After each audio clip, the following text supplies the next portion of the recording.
Okay, let's try this again. Does it sound better? Let me know down below. Does it sound better? If not, I'm gonna chug this, punch myself in the head, and go lay down. Is it better? Let me know. I don't know if it... Is it fixed? It feels like it might be. I'm feeling hopeful. Oh, it does sound fixed. Okay, good. Okay, I'm so sorry. Please forgive my sins against humanity, everyone. Let's try this again. The second live stream tonight. How are you guys doing? Thank you for joining me. I hope you have your popcorn ready to go. I know I have mine. It's imaginary popcorn. Sometimes I eat it when I live stream. It tastes really good. This sort of reminds me of the scene in the movie Hook where they're eating imaginary food. You rude, crude bag of pre-food chew, dude. But I do have some Sour Patch Kids back there. Yes, it sounds good. Yay! Yeah, Windows. Yeah, sometimes they update drivers, sometimes they don't, and I think I had a driver issue, so I hit my computer and I restarted it, so somehow magically everything is fixed now. But yeah, I hope you guys are doing well. Thank you for joining me, and I will reiterate everything I just said. So yeah, as far as lately, being quarantined at home, I've been watching a lot of shows. I've been watching my physical media back there. I watched the most magical, mystical, white trash show of all time called Tiger King. That was a rather enjoyable time. That's the kind of show that I truly enjoy watching. You could never write fiction to be better than what Tiger King gave us in all reality. I loved it. Scott Sullivan, I was afraid he was serious. I was serious for a second. Because after dealing with internet issues for the last month, my internet running at dial-up speeds and then crashing every 5 seconds, audio issues, I just couldn't take that. That was just the last thing I could not take. That was it. I was going to explode. But yeah, the first super chat comes from Russ Rogers. I'm more excited than a priest in a preschool. Well, thank you, Russ Rogers. Thank you for that. I'm excited as well. But yeah, today I wanted to talk about a lot of the delayed movies. Essentially, every movie of 2020 is delayed, and every day you will get another announcement of another movie being delayed or pushed back or canceled until the year 2025. It's crazy. It's bizarre. I almost thinking about all the movies coming out. James Cameron predicted the future with his Avatar movies, didn't he? He's like, no, we're not going to come out in 2018. We're not coming out in 2019. We're definitely not coming out in 2020. We'll come out in like 2022 when things settle down. That's when we'll put out my new Avatar movies. James Cameron predicted the future. But yeah. Yay, he's back. John, say hi, Cowdy. I don't know what that means, but hi. Yeah, I was gonna give it one more attempt for the live stream, because I haven't seen you guys haven't seen my beautiful face. I haven't seen your beautiful faces in weeks, and that's the reason I haven't done one of these in the last couple of weeks is simply because my internet has been complete dog shit. But here we are now, so let's talk about some movies and especially some delayed movies.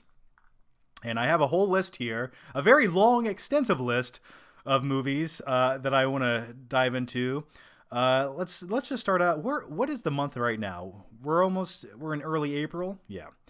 All right. So already you know, Quiet Place is delayed until September 4th. Hopefully it actually does come out in September. I have this weird feeling. Every movie that's delayed until like August or September, I don't feel like it's really going to come out in September. Here's what I'm thinking. If theaters do magically open up instantaneously in August or September, are you going to be the first group of people that go back to the theater after this pandemic is over with? I don't know. I think I might wait a few extra weeks and see how things play out. I just don't think it's going to be completely eradicated that quickly. And actually, I don't think it will be at all. I think there's still going to be cases of it out there. So I will probably not be going to the theater if they just open back up in August, if this is still around. Now, if everyone gets the vaccine injected, yeah, I'll probably go check it out. But yeah, I'll probably hold off for a little bit. Then you have Antlers, which was supposed to come out April 17th, and there's no new release date. Then you have Artemis Fowl, which was anyone looking forward to Artemis Fowl? No? Okay, 2 people? All right. That has no exact release date, but they're planning on releasing that on Disney Plus, which I think is probably the smartest thing to do at this point. And I wish more movies were actually going to streaming. And like Artemis Fowl. I still, New Mutants needs to go to Hulu. Why is that not on Hulu already? All right, by the time that comes out, it's going to be 15 years after the movie was already made. It's already been delayed 6 times. Azim, the Dream Reviews. Thanks for the super chat, Azim.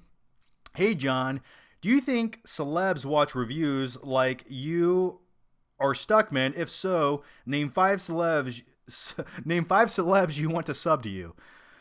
I do think they do. I honestly think some actors do watch a lot of movie reviews of their own movies occasionally, and they'll never probably admit that. But I think some do. I mean, if I was in a movie, I'd probably go to YouTube to watch a review of it by some asshole in his room talking about my terrible performance in my movie. But yeah, I think some do. If I could pick any to watch my if I could pick any celebs to watch my movie reviews, I don't know. It would be fun to go to a review where I completely just bash a movie and then have them watch that. I would like everyone involved in the Point Break remake to watch my review of that movie.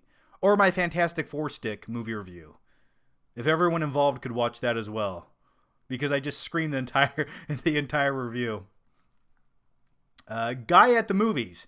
Keep it up and keep killing it. Well, thanks, Guy at the Movies, and thank you for the super chat, man. Dylan Arthur. You and Sean Chandler were great together. Well, thanks, man. Yeah, I did a podcast with another movie reviewer here on YouTube.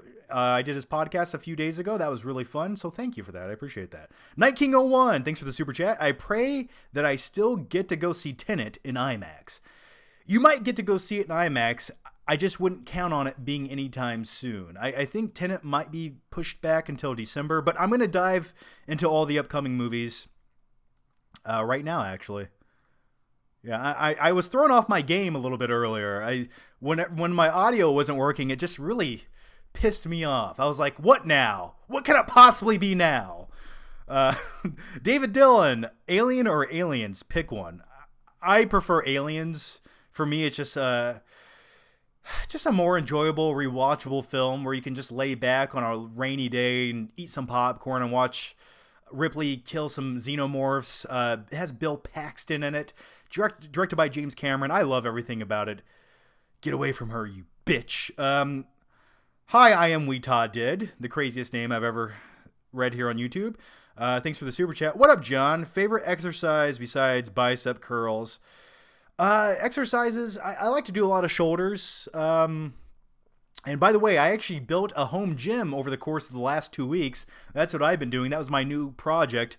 Building a gym and acquiring all of the weights for it was quite the process. But yeah, I do want to give you guys sort of a home gym tour that I built here in my apartment. It's pretty cool. I like it. Ballooned Raccoon. WALL-E is one of my favorite movies. Your thoughts? Thank you guys for all the super chats. Thank you for this. I like WALL-E. I think my favorite part of WALL-E is the first act. I like when he's just that little robot on the desolated Earth planet and it's just total chaos and trash and he's picking it all up because we pretty much ruined our planet. I liked that message, and I just liked him hanging out, picking up the trash. And then once he goes on to the space cruise ship with all the obese society, it's okay, but I didn't love the second or third act of the movie. The first act is phenomenal. I just wanted to watch little WALL-E cruise around Earth all day picking up trash. I'm weird. I like movies where the plot really never picks up. For some odd reason, I like them. That's why I like movies like Clerks. It doesn't really have that strong of a like it's like a consistent first act plot the entire movie. Ryman 6000. Hey John, what are your thoughts on The Happening? I think it's an abomination against humanity. They run away from the wind and they're afraid of grass. It's not a real movie. So yeah. All right, let's continue on with some of the delayed movies, and feel free to put more questions in there. And by the way, guys, thank you for the super chats. But if you guys want to do a donation on the Streamlabs, link down below in the description box. That is actually recommended, and I'll tell you why. Because YouTube takes a very large cut of the super chats because YouTube's greedy and they like to steal everything from their content creators. So if you do use the Streamlabs link down below, you guys still really, you get your credit. You get the cool emoji gif that pops up of Stallone arm wrestling with his greasy biceps, and I will answer your questions that way as well. So just putting that option out there, whatever's easier for you.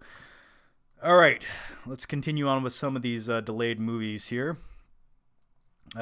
Picking up from Artemis Fowl, then you have Bad Therapy, which has a VOD release April 17th. Then you have Black Widow, which was originally supposed to come out May 1st. Now it's being pushed back to November 6th. And I think that's a realistic release date for that. I would say November's when I think things might become a little bit return to normalcy, or at least I hope they do. So yeah, Black Widow, November 6th. Let me know what your thoughts are on that. Then you have Candyman, which a lot of people were looking forward to, which Jordan Peele is the executive producer of that. And that was supposed to come out June 12th, and now that's being pushed back to September 25th. And that looked entertaining. I was never a huge fan of the Candyman films, though I will admit, as a kid, I remember every time we had like a sleepover, everyone always dared each other to say Candyman in the mirror 5 times, and no one would ever do it, so... And then you have Captain Marvel 2, which is supposed to come out July 29th, 2022, which is a long way away, but now it's being changed to July 8th, 2022. So I don't know. It's actually coming out earlier. Yay, Captain Marvel 2. I can't wait. And then you have Doctor Strange in the Universe of Madness, and that's supposed to come out May 5th, 2021, and that's being pushed back to November 5th, 2021, so a few months delay on that. And then Marvel, they said as far as their franchise goes of their universe of consecutive movies, that this won't actually hinder anything. Everything's still going to come out in order as it should, so that's good. All right, let's dive into some more of your questions here because I need to keep up. All right, Mick CV. Yo, here's some money because I like your lifestyle. What's your opinion on Time Machine 2002? I think it's underrated. Yeah, Time Machine from the movie Time Machine from 2002 is one of those movies where it starts off really intriguing. I liked the concept. I liked the idea. By the third act, the execution starts to fall apart when you have like the white albino alien guy who looks like he's from like some fantastical Lord of the Rings universe living in a cave under the ground. It gets a little bit bizarre by the third act. But I liked the concept until the third act of the movie where it just goes batshit crazy. Like where he goes to the future in the movie Time Machine and he sees the moon exploding. I liked that. I wish he would have stayed around that time a little bit longer and they would have taken their time there. But yeah, I liked the concept. It kind of gets a little bit, it feels like the movie ran out of money by the third act. Rob K, do you think Oscar Awards 2021 will be delayed? What movies are they going to have to talk about? They're going to have like 3 movies to pick from for Oscars. Probably. I think the wise choice would be to wait maybe another 6 months to really let movies come out. And that's an interesting question because if you simply pick the films that came out in 2020, they're not going to have a lot to pick from. So maybe they'll delay it and use movies from 2020 and 2021 and combine them into one. I don't know. You would think they would have to delay it though. I mean, if every movie's delayed, you have to delay the award show giving those movies awards. So I would imagine so. Lee Kane Pettit, thanks for the hey little sticker emoji, man. Thank you for that. Azim the Dream reviews. I love The Dark Knight Rises, but little nitpick, Batman has been out of work for 8 years and yet he can still kick ass. In the rooftop scene when he fights Bane, he gets clumsy and his rage clouds his judgment. I mean, if you want to get nitpicky with The Dark Knight Returns, he has a magical knee brace that somehow fixes his handicapped knee of arthritis issues, and now he's superhuman. You would think that Batman in that film, if he had the technology of a magic knee brace, he would probably make a knee brace for both knees and both elbows, so he would essentially be superpowered the entire movie. But I guess that logic didn't work out. Yeah, he's Batman. I mean, he was fighting low-grade thugs on a rooftop. It made sense that he could kick their ass. By the way, I'm sure you might already know this, but if you pay close attention to that rooftop scene where Batman and Catwoman are fighting, you actually see one guy in the background just fall down for no reason because I guess the stunt choreography was a little bit off that day and the editor missed it. It feels like they rushed a lot of things in that movie. I still love it, though. Carter Lovejoy. If I were running a drive-in, I would pull out all of the classic summer blockbuster films like Jaws and Summer since everything is delayed.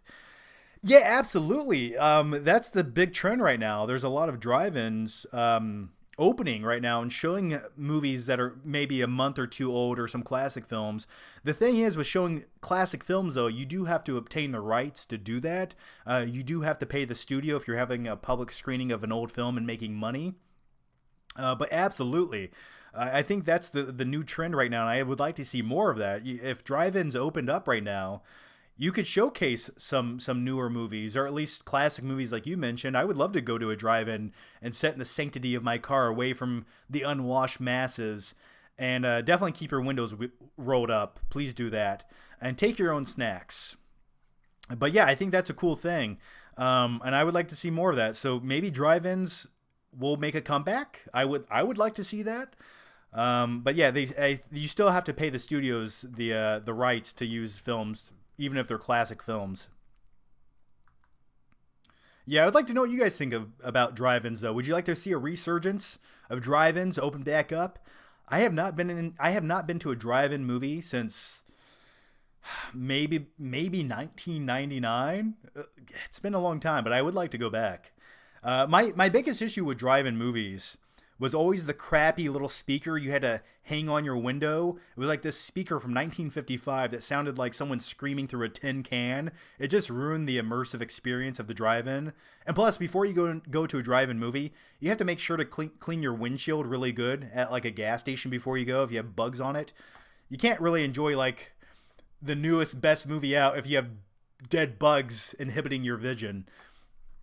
But yeah, the good thing about new drive-ins is you can tune into the same radio station or the same frequency and listen to the movie over your stereo system in your car. So,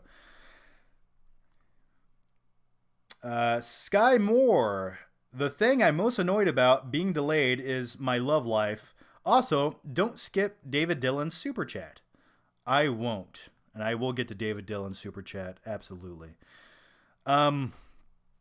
Yeah, as far as your love life goes, there's plenty of websites you can browse in the privacy of your home. I think you'll be okay.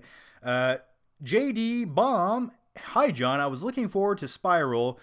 Just see how it turns out with Chris Rock's involvement. How do you think it's going to turn out? Well, that's another delayed movie that I was going to talk about in a few seconds. But you guys are killing it with the super chat, so I'll just do this for now. Yeah, I was looking forward to Spiral. I think the tone, the visuals of it looked not what I would do with the movie, but it did look fascinating. I was glad that it didn't look like just another Saw movie. It was maybe taking itself seriously a little bit more so, and maybe having a little bit more artistic merit to it. And with Chris Rock in there, I thought it was going to have like a fun, nice twist. I think what studios are doing now is they want to capture and reproduce that same success that films like Get Out had. That sort of has like that comedy and levity, but also has like the horror elements to it. And I think a director like Chris Rock could reproduce that with the Saw franchise.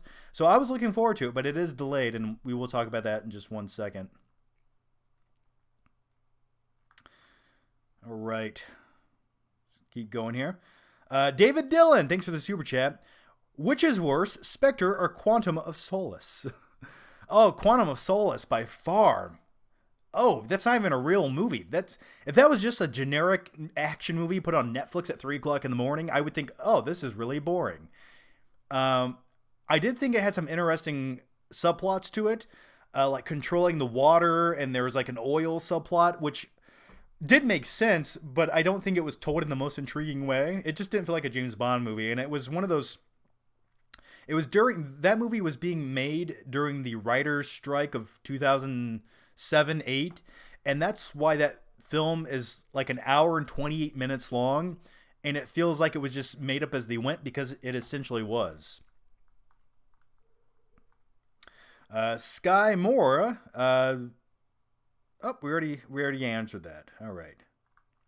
Trying to keep up, guys. Lee Kane Pettit. Been watching you since I was 16, 22 now. Thank you. Well, thank you, man. Thank you for that. That's a long time.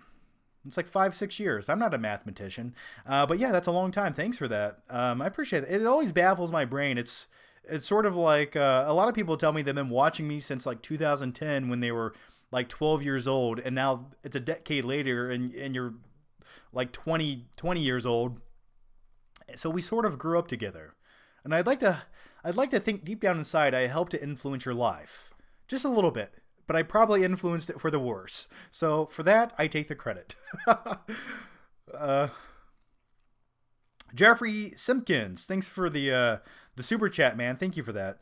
Much appreciated. I've watched you ever since I saw your review of The Amazing Spider-Man several years ago. You admitted that you were a dancer, and for several months after that, I genuinely believed you were. Steady hands. Did I say I was a dancer in that? Did I say I was a dancer in that review for some odd reason? Sometimes I like to just say random things. Sometimes I like to say I'm a dancer and a mathematician. I don't know why. I just like to say that because it's so far from the truth. Rando Commando 41. Hey, all you cool cats and kittens. Thoughts on Tiger King? Oh, you guys want to talk about Tiger King? I will talk all about Tiger King. Is that what you want? Because I'll do it. That show was life-changing. Now, they're probably going to make like 5 movies. I just hope that one of them stars David Spade as Joe Exotic, because Joe Exotic, for some, like, he was the real-life incarnation of Joe Dirt, except he liked to collect tigers, and he had a different sexual preference. But yeah, that show where they're feeding the tigers expired Walmart meat, that's amazing. You can't make that up. That was a mind-blowing show. I loved it. And I sort of want to... I could dedicate like a 6-hour live stream talking about Tiger King. Levi Fisher, thanks for the super chat, Levi. I like drive-ins because they were the only way I could sneak an entire pizza into a movie. I tried it at a theater once. Didn't go well. Good point. Yeah. You can sneak whatever you want to into a drive-in theater. I remember as a kid growing up, my family, I had like a sort of a large family. I had 3 older sisters. It was me and then my parents. And we never had a lot of money growing up. And we'd always go to drive-in movies. And I remember you had to pay per person in the car. And I would always hide under the back seat in our large van so they didn't have to pay for me. And I always remember that. And what we would do is we'd make popcorn at home and we'd put it in paper bags and take it to the drive-in movie and watch a double feature. And I always remember like falling asleep by the second movie. But that was back in the early 1990s. Good memories, good times. But as far as bringing a pizza into a movie, I've never tried doing that, but I have a few times in my life. I have brought a foot-long Subway sandwich into a movie, and you got to shove that thing down your pants, and you just got to play it cool. You got to play it cool. No one's going to question a guy with a foot-long sub in his pants. I'll tell you that right now, and if they do, that's a risk that not many people are willing to take. You just say it's a medical condition and keep walking. That's what I do. Azim the Dream reviews. Also, how does Bane beat Batman? What advantages did he have? This isn't comics Bane with Venom, right? I wouldn't fight Batman even if he was out of practice. How does Bane beat Batman? well, Batman he wasn't, the mental state wasn't there. He wasn't quite ready yet. He wasn't a desperate man with nothing to lose. You know, he wasn't born in the darkness. He wasn't molded by it. Bane was. Darkness was no longer his ally. So yeah, I don't know. That's how Bane was physically. Bane did more shrug exercises. That's how he beat Batman. That's what I like to think. Jen Gomez, a member here on YouTube. Thanks for joining. John, what's the latest update on those game streams you mentioned last time? I'm all in.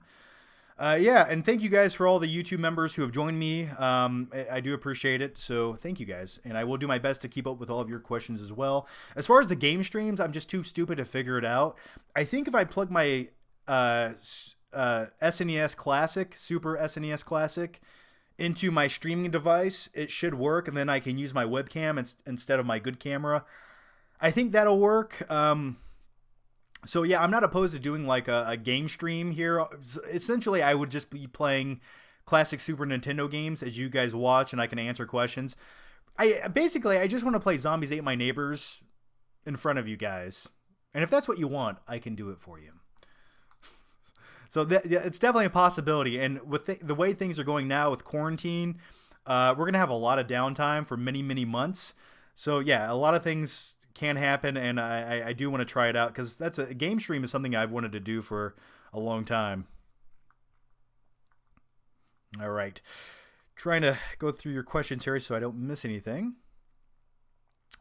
Lee Kane Pettit, would you rather watch the Point Break remake again or eat your own mom?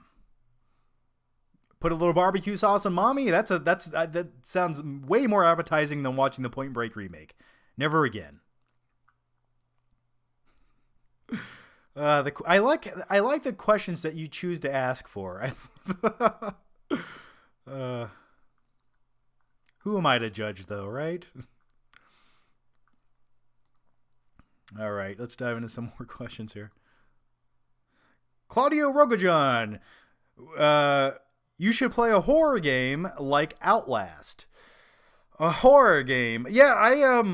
I think Zombies Ate My Neighbors is sort of a scary, intense horror theme game. I mean, when you go to the fourth or fifth level in Zombies Ate My Neighbors, where you have the big dudes with chainsaws chasing you through the bushes, and it plays that music. I'm scared. Like that terrifies me. That gives me anxiety. That's the scariest level I've ever played in any game. Am I the only one? Let me know if you share my dread. Scott Sullivan, longtime Patreon supporter. Hey Scott, how's it going, man? I was watching an old come on questions. I lost your. I was watching an old vlog, and you did a drive-by of Panda Express to make sure there was no old people because you didn't want germs and you wanted a good scenery. Yeah. Yeah, sometimes if I'm gonna go eat inside of a fast food restaurant, nowadays you can't do that because they're closed. I used to always drive by the restaurant and look in through the windows to see who's inside, because that would dictate if I went inside or went through the drive-thru to eat in my car. Trust me, this pandemic is something I've been preparing for since I was born, so I'm just ready to go. Marcel Patterson, would you watch Avatar: The Last Airbender and review?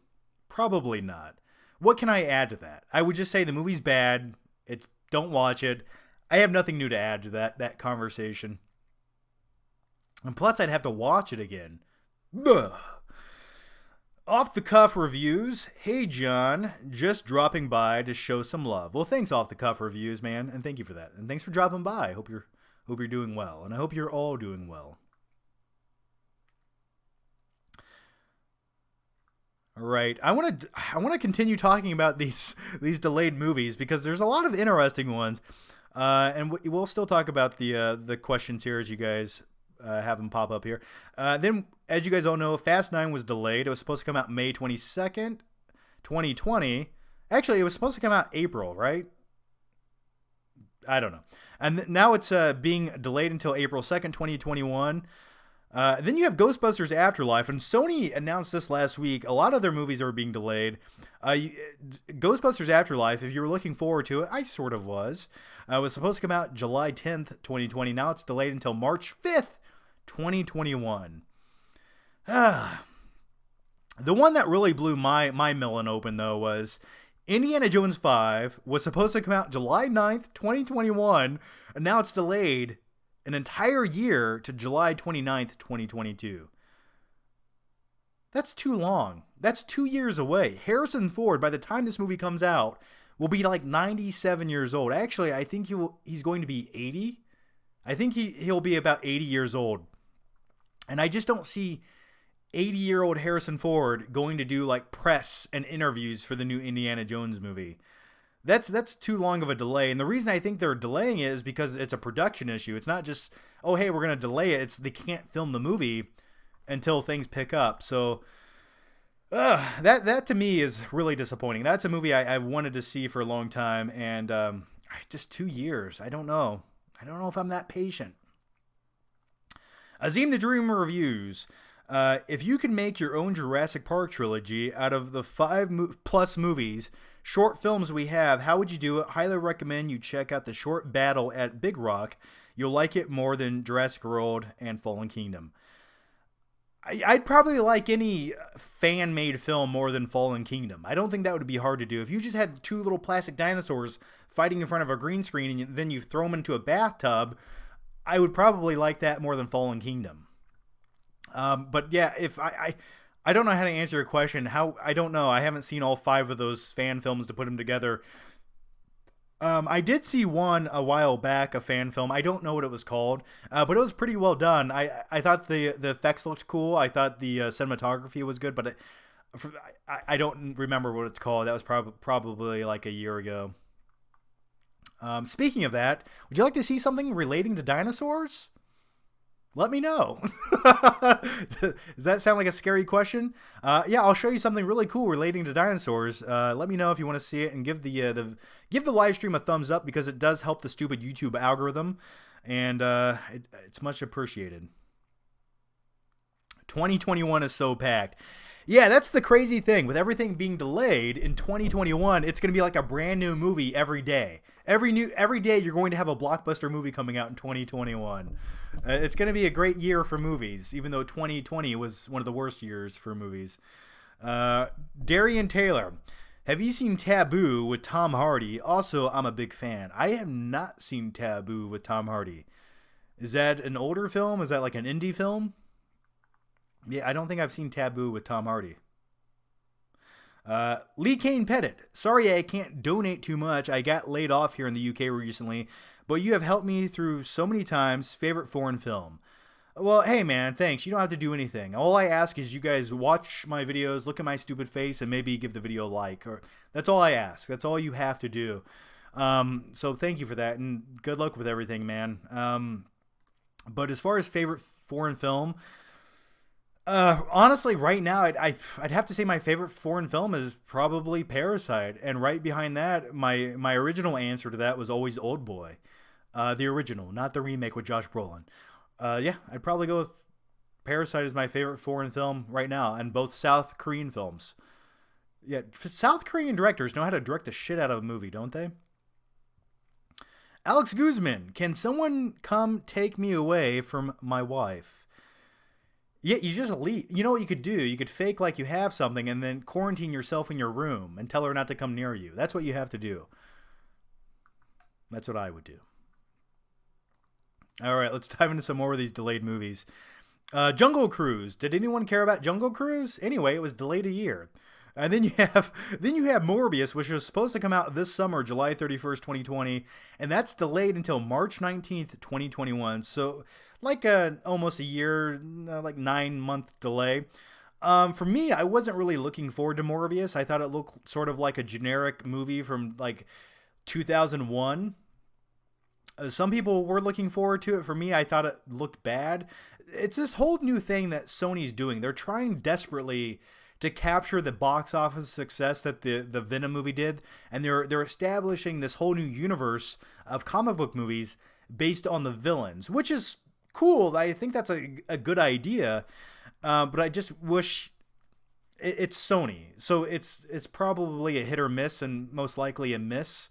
And as much money as Venom made, I don't think Morbius will make anywhere near that amount of money. I don't like Venom's cool. Everyone has name recognition. Morbius has none of that.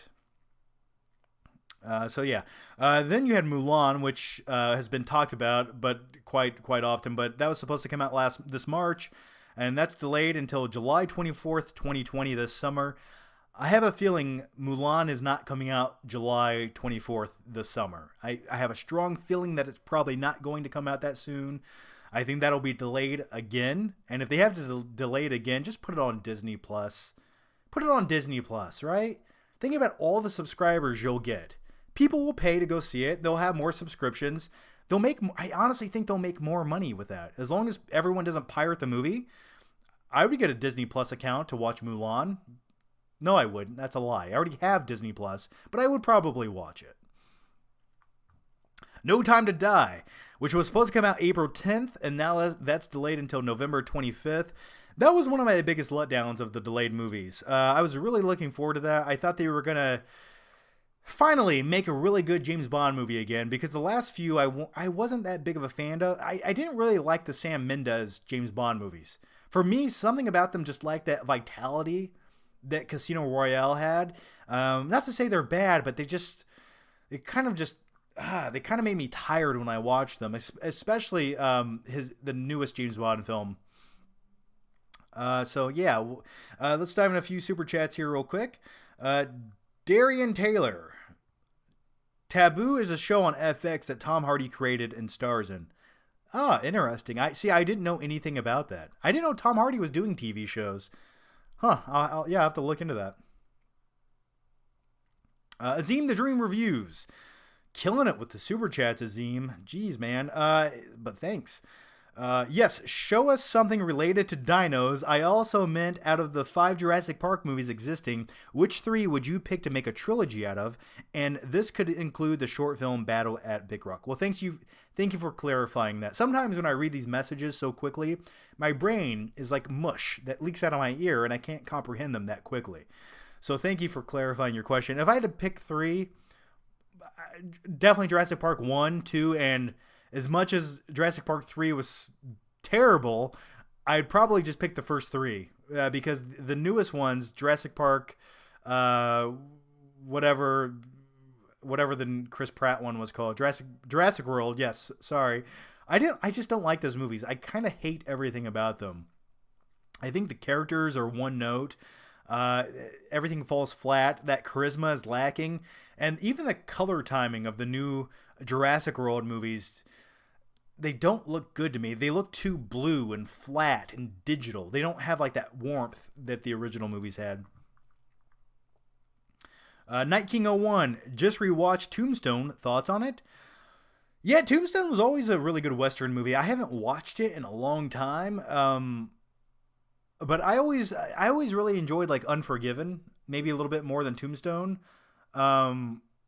I also really enjoyed Young Guns. Like, it's cheesy as shit, and it stars Emilio Estevez and Charlie Sheen. But I don't know if I sold you on anything just yet. But it's a fun movie. Like the first 2 Young Gun movies, I always enjoyed. Hey, Regulate Us.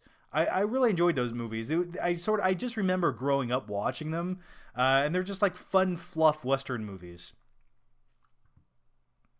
And yes, I will show you something relating to dinosaurs, Azim. Just give me 1 second, man. All right. Yeah, let me do it now. Do you guys want to see something related to dinosaurs? Here we go.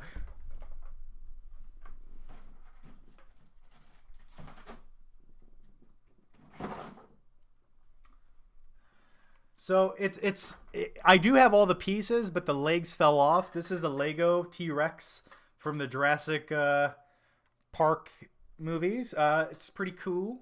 Look at that. So yeah, the legs always fall off on these things. Though the legs kind of suck the way they're connected, but yeah, pretty neat. It's a yeah. My T-Rex has no legs, so he looks like a giant. He looks like something out of Tremors, doesn't it? Without the legs. I don't know.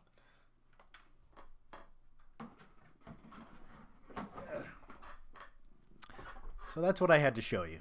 Was that disappointing? I hope not. All right, going on now. Anyone like Hot Fuzz movies? Yeah, I love Hot Fuzz. The Point Break references are what made that movie amazing to me. Love Hot Fuzz. All right.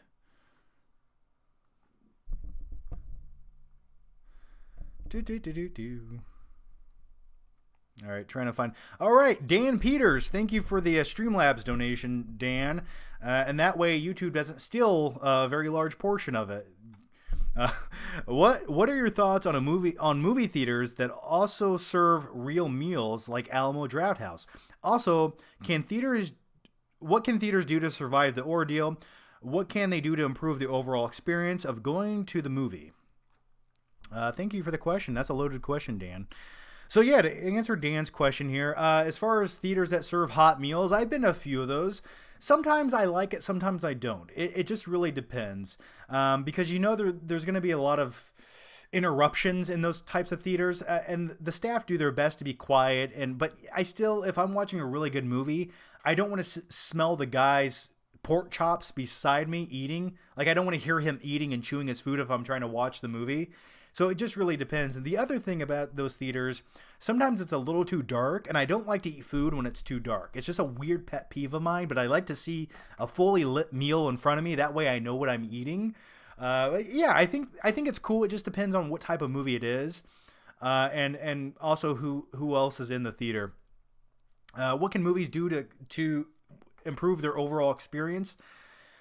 If anything, I think theaters right now, due to everything going on from these events, I think theaters should learn from this and improve, and not maybe take their customers for granted as much as they have in the past, and maybe implement more strict guidelines on texting in a movie, on the overall theater experience, because what's happening right now is people are learning to love watching movies at home. People are being turned on to streaming services more so than ever before because it's our only option.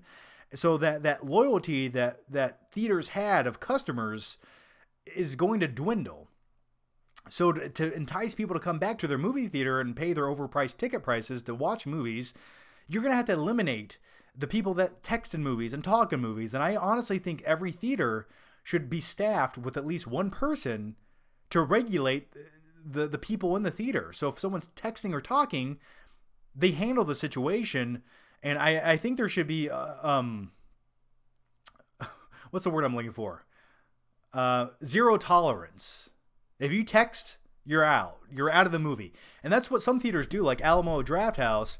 They do that. They're all about the theater experience. And if you text in a movie, if you talk in a movie, they kick you out. If you have a crying baby in the movie, they take it and throw it.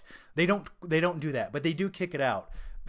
They don't literally kick it, but that's what we need more of. So yeah, I would hope in the future theaters, they really focus on customer service more, because I think that was something lacking for many years. Ruben, thank you for the Streamlabs donation, Ruben. Favorite Nic Cage film? For me, I've said this once, I'll say it again. I'm going to go with Lord of War. I think that's a truly underrated Nicolas Cage film where he's an arms dealer, and it sort of follows his life for like 15 years doing that. And it has all the Nic Cage isms in it where he freaks out and does crazy things only Nicolas Cage could do and get away with a movie. But it also has like a dramatic side in the acting, and I think it's very well directed. And and the movie Lord of War has an amazing opening sequence where you're following the making of like this bullet through the process of being made at the factory and where it ends up at. Truly underrated movie. I highly recommend everyone watch Lord of War. So I'd probably say that's my favorite Nic Cage movie. All right, the next one comes from David Felter. Hey John, are there any Blu-ray purchases you made that you regret? Also, a huge fan, been watching you since 2012. Excuse me. Any Blu-ray purchases that I've made that I regret? Probably, yeah, probably a lot of them. There's been a lot of mediocre crap movies I bought just for the sake of buying them. Maybe I hadn't seen them, and I was like, I'll just buy it and watch it. Off the top of my head, I can't specifically pick one. I'm digging my brain here for a really bad Blu-ray movie I bought. Yeah, off the top of my head, I can't pick one. But if I buy a movie and I watch it and I hate it, or I know I'm never going to watch it again, I just sell it, or I trade it in at some used Blu-ray store and get some store credit and buy another movie. I don't keep terrible movies I don't like. Now, I do have some terrible movies by definition, but I like them. Like, they have a little special place in my heart, and that's the reason I keep them. But I typically don't just buy movies to buy them anymore. And people always ask when I do like a Blu-ray movie update video, they're like, why'd you buy that? Why'd you buy that? If you don't like that movie, why'd you buy Frozen 2? And a lot of movies I get these days were actually, they're actually review copies sent to me by the studios to show off on social media. So, yeah, so that's why you might see movies like Frozen 2 in a video, but I didn't buy it, I assure you. Claudio Rogajan, thanks for the super chat, man. Thoughts on Rambo movies? My favorite is Rambo 1, First Blood. Absolutely. Yeah. The first Rambo movie is by far the best. That's like the real movie. And then the sequels sort of just fall into that over-the-top 80s action vibe where they get a little bit too self-indulgent and over the top. And then you have Rambo Last Blood, which was just really mediocre, right? Just really underwhelming. But yeah, First Blood is by far the best. I always enjoyed the scene where he's in the prison or the jail, and they're going to shave him, and he keeps moving away, and they're like, just shave him dry, he can take it. I always just remember that. Jason, thanks for the Streamlabs donation. John, this is your mom. You haven't called in days. Your father keeps looking out the window. Where are you? I just talked to my mom yesterday, so everything you just said is a lie. But thanks for the donation. Edward TV, hello from Houston. I love your giant movie shelf. Well, thank you, Edward from Houston. Yeah, it's right there. It's right there, floating in the background. Yeah, I've had that. I've actually had this thing since. Oh man, I made a video buying it and putting it together in maybe 2010. So I've had this movie shelf for 10 years. And it's from Amazon, and it's made out of like cheap Chinese particle board stuff, basically sawdust glued together. But I have moved 6 or 7 times. I've taken this with me every place I've moved to, and it's still holding up. So they did a pretty damn good job building this. So I love it. It's always treated me right, and I've always treated it right. All right. Is it getting weird yet? It feels like it's getting weird. All right, let's dive into some more delayed movies here, because that was the initial concept of this video. All right, moving on. By the way, guys, Onward is on VOD right now, so you can watch Onward if you feel like crying by the third act, or at least I did. I liked Onward. Not the best Pixar movie of all time, but enjoyable. And then we have Peter Rabbit 2, everyone's most anticipated film. That's being delayed until January 15th of 2021. I don't think anyone really cares. Now we can talk about Spiral, because that was a question of a few minutes ago. So Spiral was supposed to come out May 15th, and now there's no new release date announced yet. That sort of sucks. I was looking forward to that. Then you have New Mutants, which has no new release date, which I think, like I said, just give up. Just give up. Just release it on VOD. Call it a day. It'll make money. It'll drive subscriptions to wherever you put it. Then you have The Tomorrow War, which I actually was one of my most anticipated movies. I believe that stars Chris Pratt, and it's like a futuristic movie. I love futuristic movies, especially sci-fi films. And that was originally supposed to come out December 25th of this year, but now it has a new release date, not yet released. You can check out The Way Back on VOD. Now, Thor: Love and Thunder was supposed to come out November 5th, 2021. And now it's coming out February 18th, 2022. So like 4 or 5 months later.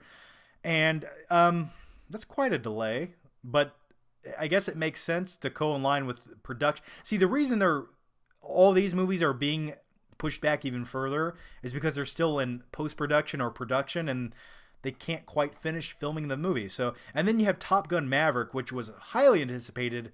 I just wanted to see Tom Cruise fly jets again. And that's being delayed until December 23rd, 2020 of this year.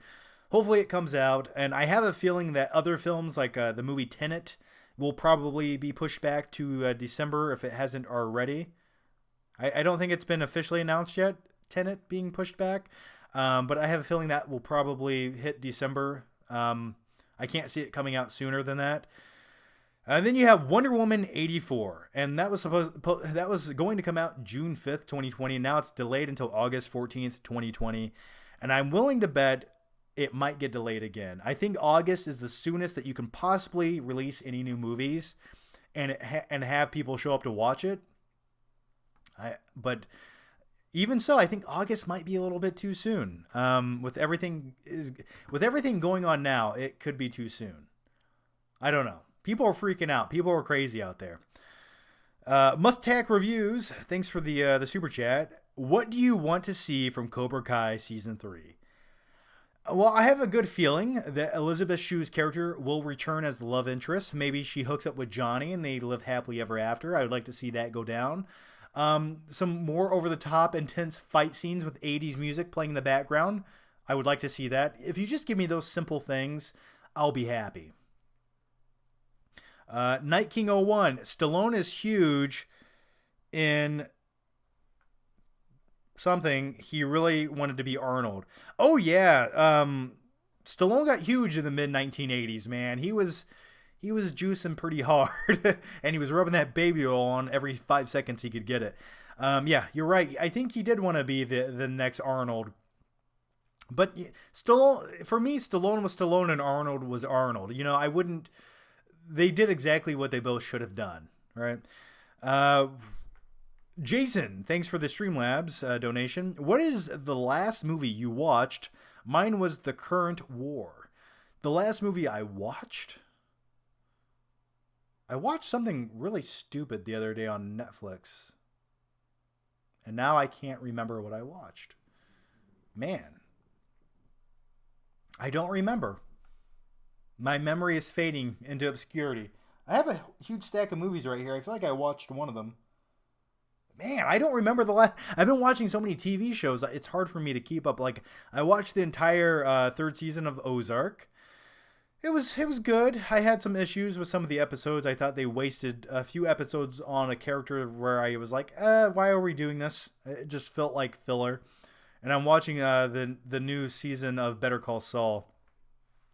But as far as the last movie I watched, dude, I don't remember. I can tell you the last movie I watched in the theater, and that was Onward. Balls in the Hole. What a name. Thanks for the Streamlabs donation. Balls in a Hole. Admit it, John. You like Nightcrawler as much as you... Let me reread that. Admit it, John. You like Nightcrawler that much because MILFs turn you on. You want a piece of Nina, don't you? Don't get scared now.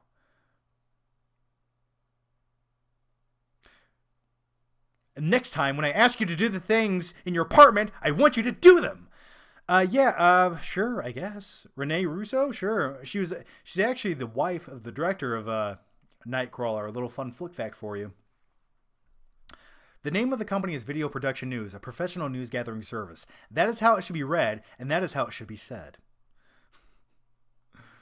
All right. Must-tag reviews. Who do you want to return? Chosen or Terry Silver? Who the hell is Terry Silver? Am I missing? I don't get the references. Oh, yes. Terry Silver was a hack, man. He was in the third Karate Kid movie, and he's I don't want to see him. Please, no. I don't need to see him. Yeah, I don't need Terry Silvers back anytime soon. So, I'd be happy with either. I just want to see more Johnny, dude. I just want to see Johnny. That's like, he's my favorite underrated character of all time. You know how happy I was when they announced Cobra Kai and I saw the original Johnny was returning, because he was the interesting character of the Karate Kid movies. Even as a kid watching Karate Kid, I always thought to myself, like, I want to be Johnny's friend. I don't care about Daniel. Johnny's like the cool kid. I want to hang out with him. You know, Daniel was sort of like a little asshole asking for trouble. Claudio Rogojan. I watched The Three Musketeers again. So much fun. Yeah, the 1992 Three Musketeers, absolutely. That is a phenomenal time that if you have Disney Plus right now, I don't care if you're watching this, I don't care. Stop watching me and stop looking at my stupid face and go watch The Three Musketeers on Disney Plus starring Chris O'Donnell, Oliver Platt, and Charlie Sheen. Why am I referencing so many early 90s movies with Charlie Sheen? I don't know how to feel about that. But anyway, it's a phenomenal movie, and it's a good time. It's complete fluff, but I really enjoy like time period movies. That's why I mentioned I like Young Guns. I like Young Guns for every reason I like The Three Musketeers so much. All right, let's dive into some more questions here. I have to open so many windows to do this. It's almost overwhelming. Rob K, laugh out loud. All right. John Gomez. John, what's the greatest movie ever that you've never seen and don't really feel like watching? Maybe Gone with the Wind. People say it's the greatest movie ever. One of the most successful films at the box office of all time. But I just don't feel like watching it. I just don't. And sometimes you just have to let that movie go. That's my motto. All right. Do you like 2.5 Men with Charlie Sheen? I never liked 2.5 Men. I always thought it looked bad. It looked like the most disposable, put in a blender for mass consumption sitcom ever made. So never watched it. Azim the Dream Reviews. Thank you for the super chat. Played Arkham Trilogy and Telltale Batman. Yeah, I played the first Arkham game. I never played the other ones. They looked fun. I just never. I just remember at the time for me, I felt like video games became sort of this production, like this very big time-consuming thing to do. And for me, I was like, if I have downtime, I don't want to use hand-eye coordination. I just want to lay back in the fetal position and watch a movie. Yeah, so for me, video games sort of, I don't know, they kind of just fell off from my life in probably like 2016. But I do remember playing the original Arkham, and it was a fun beat-em-up game, essentially. Cool 12 favorite cinematographer.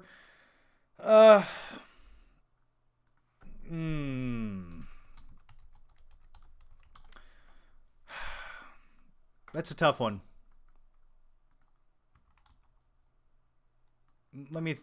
I don't want to say a name here. I have one off the top of my head, but there's somebody else I always forget their name. Ugh, best movie. Yeah, so let's see. I don't want to miss the names. Here it is. Don't want to miss. Sorry, I'm looking it up now. I wanted to say Feister, but come on. Yeah, I'll get. Yeah, director. Yeah, Robert Elswit. Yeah, Elswit. Yeah, I think he's a cinematographer not many people talk about, and he did There Will Be Blood.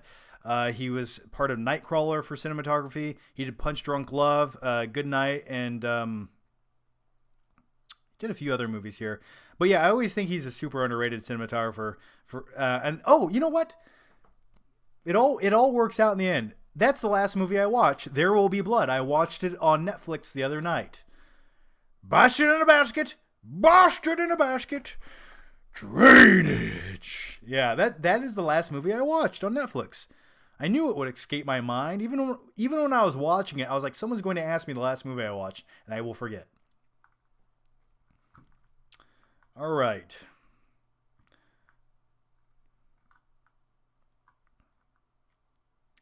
Night King 01. Tim Curry as the villain is amazing in that film.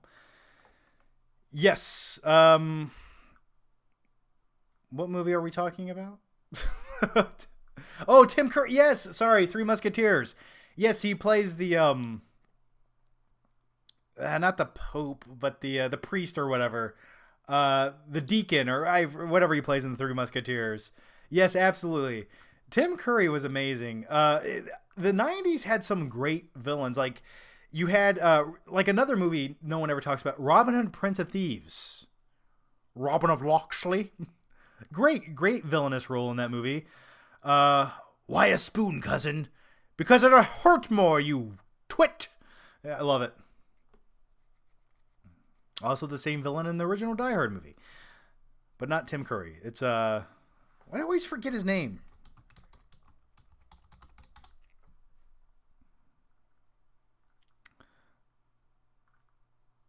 Google, you are failing me today. Alan Rickman. Yeah, sorry. I could not remember Alan Rickman's name. Alan Rickman. All right, David Felter. Who would win in a fight, TMNT or the Power Rangers?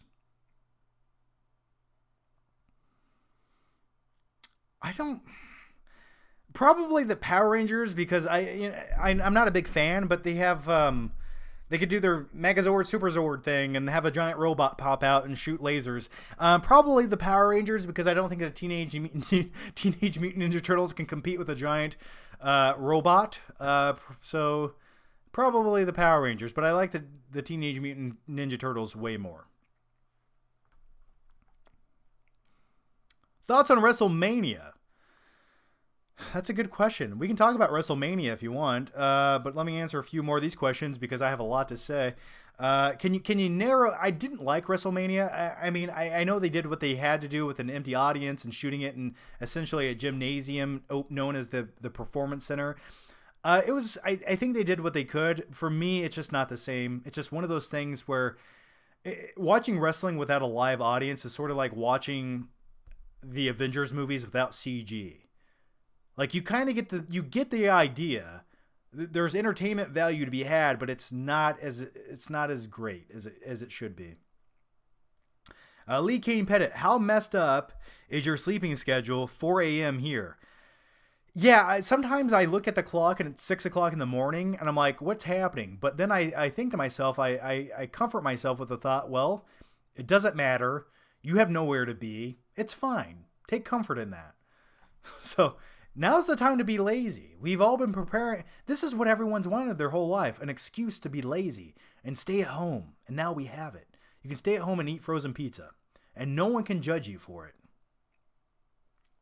Claudio Rogajon, I love how Charlie Sheen in The Three Musketeers is a God-loving, God-natured person who takes death very seriously compared to how he is actually. Yeah, that's a good observation. You are right. Yeah, you're at. Well, I don't want to be a downer, but I think if you watch the Corey Feldman documentary, you'll probably never watch the movie Lucas the same way again. Messed up stuff in Hollywood. Yeah, the Cardinal. Thank you. Yes, the Cardinal is what Tim Curry plays in Three Musketeers. You got it. Thank you. Alan Rickman. John, were you a jock in high school? Absolutely not. I was just a normal guy. I was just a normal dude who was I got along with everyone. I was just like the normal guy. I don't know. I was friends with the jocks. I was friends with guys who I guess you could say were nerdy. I was friends with the smart kids, the slacker kids, because I was in a way a mix of all of them. But as far as being a jock, no, absolutely not. I never took sports seriously in high school. In middle school, I did some wrestling. My first year of high school, I did wrestling. But I never took it serious. I just went, I did it, and I was done. Like, it wasn't like life to me. I wasn't like, all right, Sporto, come on, go team, go. I was like, I have nothing better to do after school, so I'll do this. So absolutely not a jock in high school. And the only sports I ever watched in high school were probably like professional wrestling. So far from a jock. Azim the Dream reviews. I think the Jurassic World short flick you were talking about was Battle at Big Rock. Yes, I think that is the one. Do you remember what happened in it? A family gets attacked by Alo. I don't remember specifically the plot or the synopsis of the movie. I just remember it was well done. I remember thinking, oh, this looks competent and well shot. I feel like someone sent me the link. Was it you? Someone sent me the link maybe on Patreon to check out. I don't specifically remember where or how I watched it.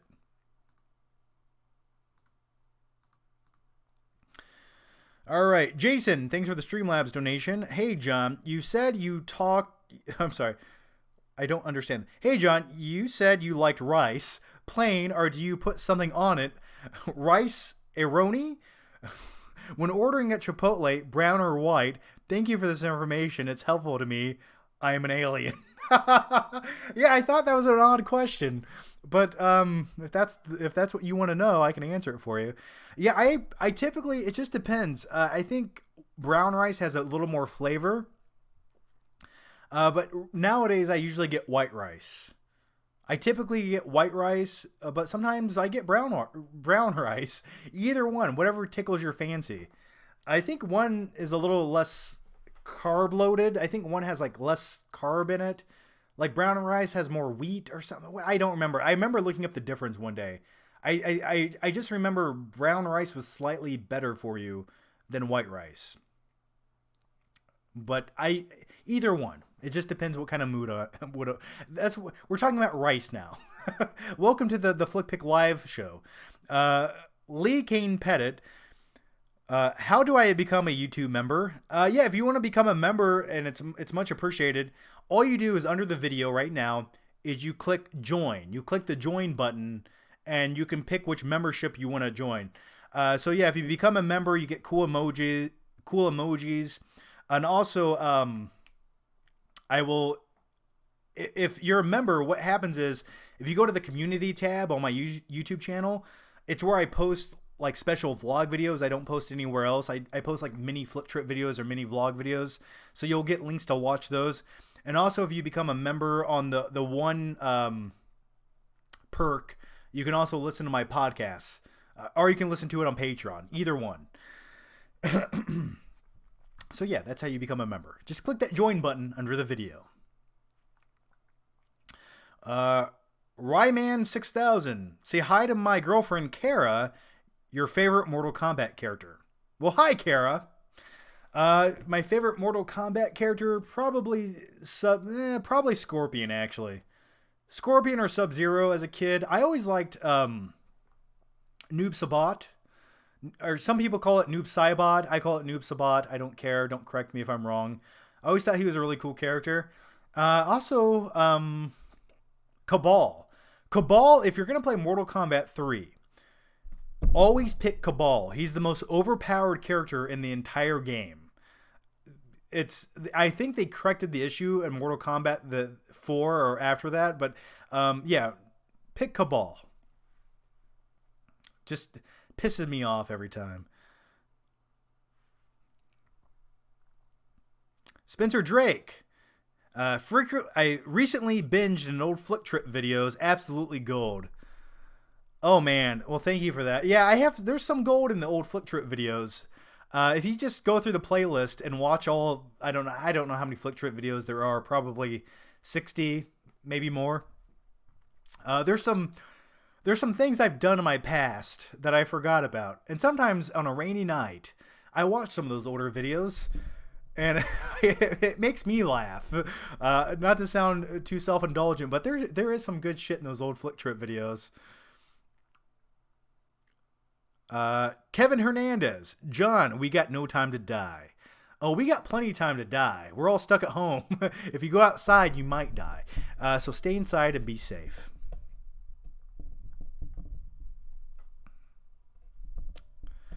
Uh, Admonash. Hey John, hope you're doing well, bro. Have you seen the shitty sequels of the American Psycho and Roadhouse? They're so bad, so bad. I've never watched the Roadhouse sequel. I probably never will. It just looked really bad. As far as the American Psycho sequel, I did watch the Mila Kunis one. I watched part of it. It was an abomination, yeah. Just terrible movies. So yeah, I have sort of seen that, but sometimes when you see a trailer that just looks bad or you know a movie's going to be bad, my mindset anymore is I don't have time to waste watching that. I'll just go rewatch another movie I like and enjoy my life. I don't want to punish myself.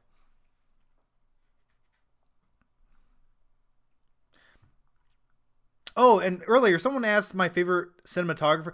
Maybe Roger Deakins also. I completely spaced that out. Yeah, Roger Deakins, another one of my favorite cinematographers.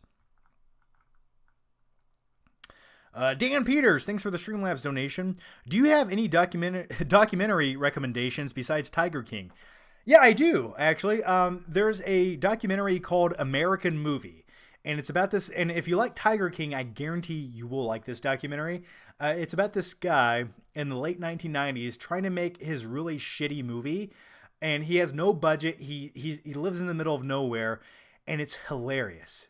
It's so hilarious. So watch American Movie. Highly recommend that documentary. I think you will enjoy it. If you want something a little bit more dark, maybe watch what's the West Memphis 3 documentary? I don't know. The West Memphis 3 documentary that was on HBO. Watch that. It's sort of depressing, but I always remember enjoying it. They have like 3 of them now. Night King 01, is your uncle still incarcerated? Yes, you said this. Oh, Uncle Gary? Technically no. But for society's sake, I think that would be the best for everyone.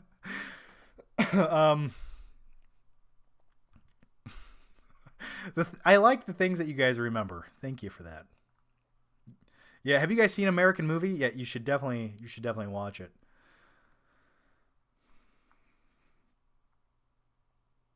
John, you inspire me. Well, you inspire me too. And thank you, Lee Kane Pettit, for becoming a member. Yay!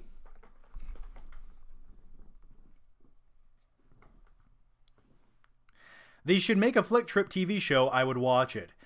Yeah, that would be cool, wouldn't it? That would be really interesting. Like, why can't that be a show on Netflix? Right? Have you seen some of the shit they put on Netflix? Some of the series they put on Netflix? Why can't Flick Trips be a show? You know, if I just had more of a story and you gave me more of a budget, I could make that into a show. Why not? I could have like special guests get into the car with me and go on a trip with me. It's like, why not? John, are we still going to have a movie night for Parasite with the new LG projector that you got? Absolutely. Yes, we will. I promise you, we will. Kevin B. Tiny Todd, never forget. It still baffles my brain. People talk about Tiny Todd, a little 11-inch skeleton I bought in 2011. But thank you for that, guys. Yes, Tiny Todd. Maybe I'll bring Tiny Todd back one day. Maybe.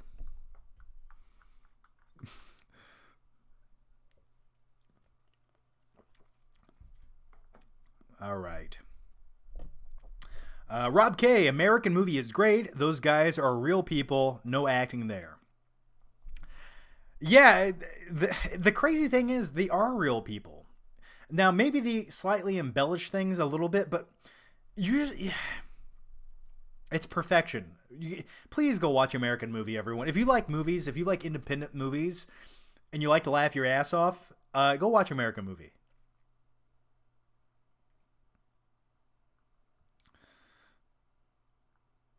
What movie are you excited to see in 2020? Any movie that comes out. That's what I'll be most excited to see. I think the first one coming out that Wonder Woman 84, if it comes out in August, which I don't think it will. If I had to make a prediction, I don't think it will. But Wonder Woman, I do want to see Wonder Woman 84, and that'll be like the first big movie coming out. That'll be the first blockbuster coming out into theaters before everything else. So, yeah, we'll see. Top 10 best and worst. It's April. Yeah, I know, but you know what? It's fine because there's nothing else new to talk about. So delaying my top 10 best and worst of 2019, I think it was a good decision. But I have the videos recorded. They're recorded.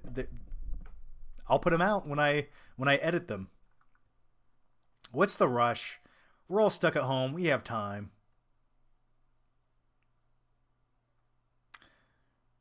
This video is brought to you by Bang. Well, thanks, John Gomez. Yes, Bang, the drink of a new generation. I like to sip on these as I do these videos. It takes a lot of energy to do live stream. I feel like I'm looking at 6,000 different things. There's 9 million questions floating by, and you got to have some energy to keep up.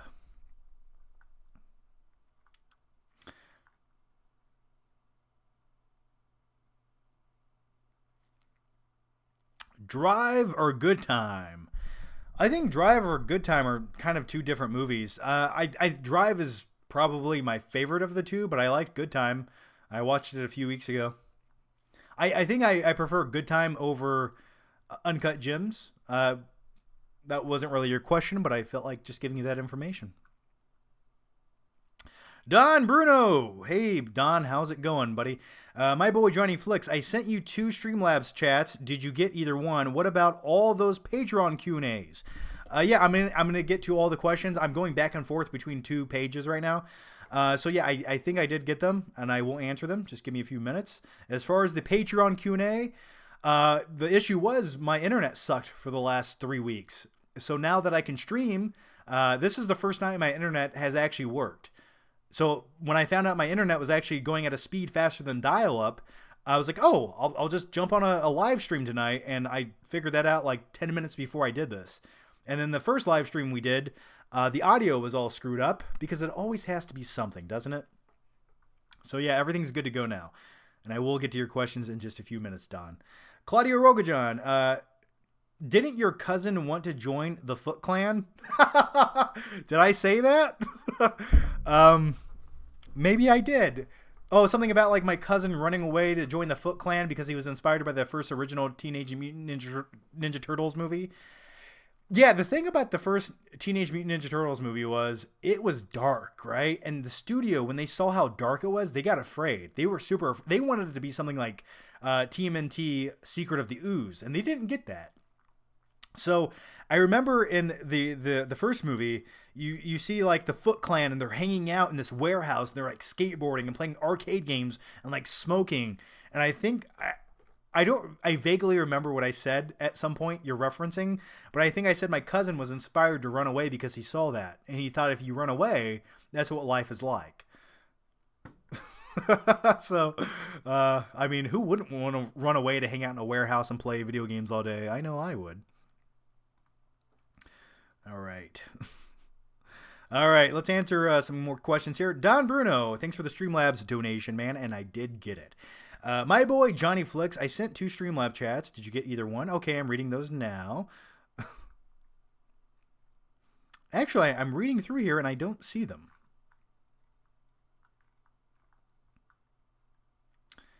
Yeah, I don't see them here. Oh, Prince of the City. Here's one. Can we talk about Jay and Silent Bob reboot? Yikes. That movie was really bad. The jokes did not land for me and couldn't finish it. Unbearable. And I'm a fan of Clerks and Kevin Smith. Yeah, man, did you watch my review of Jay and Silent Bob reboot? I have a review over in the Flickpick channel. Go check it out from a few months ago. And I agree. Yeah, by the third act of that movie, I was like, it was painful to watch. I couldn't believe he was making the movie is just too self-indulgent, and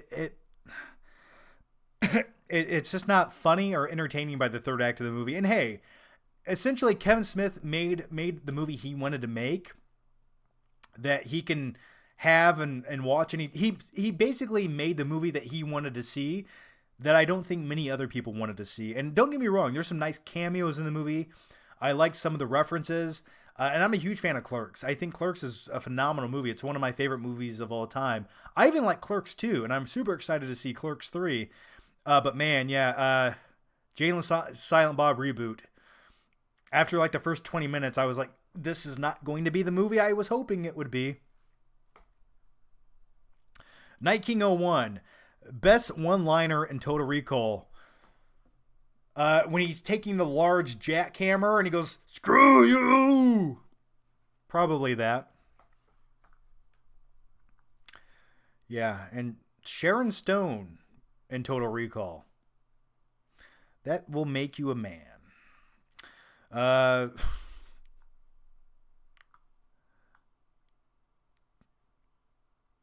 Some of these questions, I love them. I love them, some of these. All right. Trying to make sure I didn't miss any questions here, and I don't think I have. Okay. Let's dive back into the live stream over here. How long have I been talking? I feel like I've been talking a long time. Like an hour and a half? Okay. John, I still want that autograph, laugh out loud. Yeah, when everything dies down and I open up a P.O. box, you send me something and I can autograph it for you. I can do whatever you want. I can do that. That's no problem.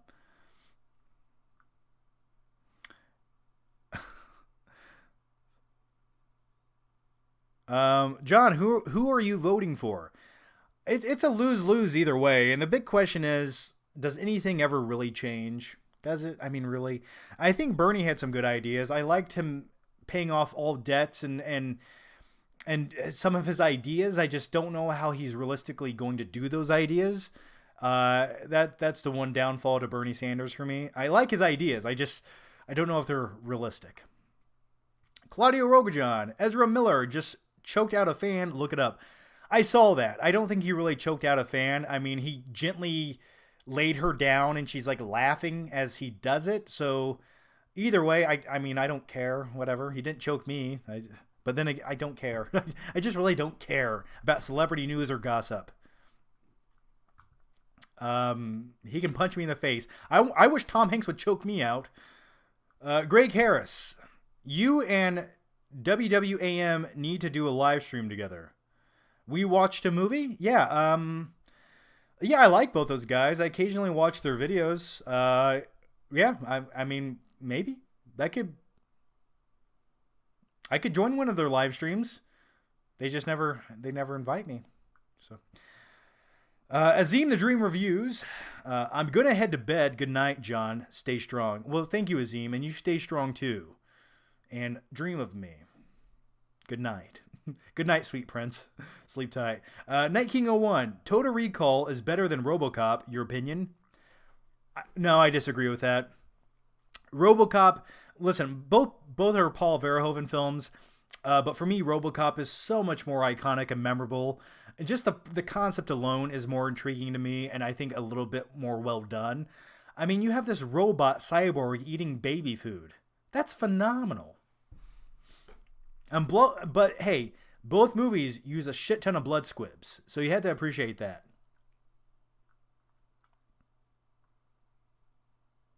Rob K, ha ha ha. John, if you could have, John, if you could have Being John Malkovich movie with any actor, who would it be? Who do you think? Who do you think? I want to take his face off. What's Amber up to? She's probably watching Mad Men in the other room. She's binge watching Mad Men. Or she's watching this. I'm not quite sure. I feel like this mic needs to be closer. I want to put it right here. John. All right, Claudia Rogajon. I mentioned Ezra because it's bad PR for The Flash.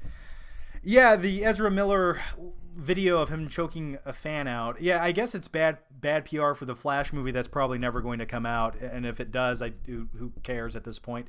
Just recast it. I don't think anyone was really a diehard Ezra Miller fan of him being Flash. Just recast it. That's my opinion. I don't care about the Flash movie. Do I want to see one? Sure. Do I care if Ezra Miller is Flash? No. Would you like to have Robocop as a friend? How do you answer that? How do you answer that? I'd be like, hey, it's a nice afternoon, Murphy, isn't it? The moon looks lovely this evening. Sure, yeah, I'd like to have Robocop as a friend. Sure, why not?